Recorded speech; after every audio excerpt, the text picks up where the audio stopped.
Rwanda.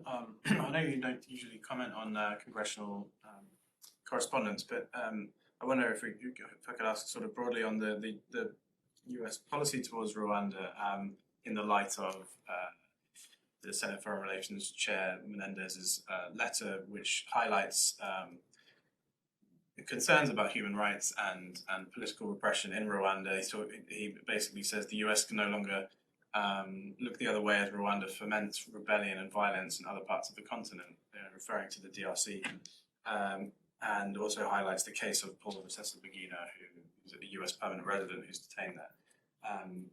What's your response to this kind of questioning of the US support for the Rwandan government? You're a major donor. I think you're the largest donor to that government. Do you agree with those concerns? Well, you're right that we don't comment publicly on congressional correspondence. In this case, I have seen that the senator's office has spoken publicly to the letter with which I'm familiar. I have every expectation that Rwanda will be a topic of discussion between the United States, between the Department of State and our congressional partners. It is absolutely the prerogative of Congress in pursuing and conducting its oversight role to ask questions of our policy that is always responsive to events on the ground. And so, of course, we are taking a close eye to events on the ground, including tensions between the DRC and Rwanda. We've said before that we're concerned about the rising tensions between the DRC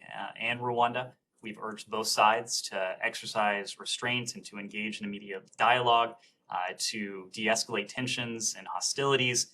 We've made clear the fact that we continue to support the Nairobi process as an effort to de-escalate these tensions. And when it comes to Paul Rusesabagina, this gets back to the last question, but we do have no higher priority to seeing the release of those Americans who were held unjustly anywhere around the world, and that includes Paul Rusesabagina in Rwanda. This is a case that Ambassador Carson's and his office are working on. We've renewed our call for the Rwandan government to address procedural shortcomings in its judicial process. We're aware of the serious concerns about Paul's health. We continue to urge the government of Rwanda to ensure he receives all necessary medical care. We have concluded for some time now there were violations of his fair trial guarantees as well. And in light of all that, you don't think that the level of aid that the US gives to Rwanda is inappropriate? Well, this is something that we always take a look at. It's something that we consult closely with our congressional partners with as well. Yes? I just wanted to ask on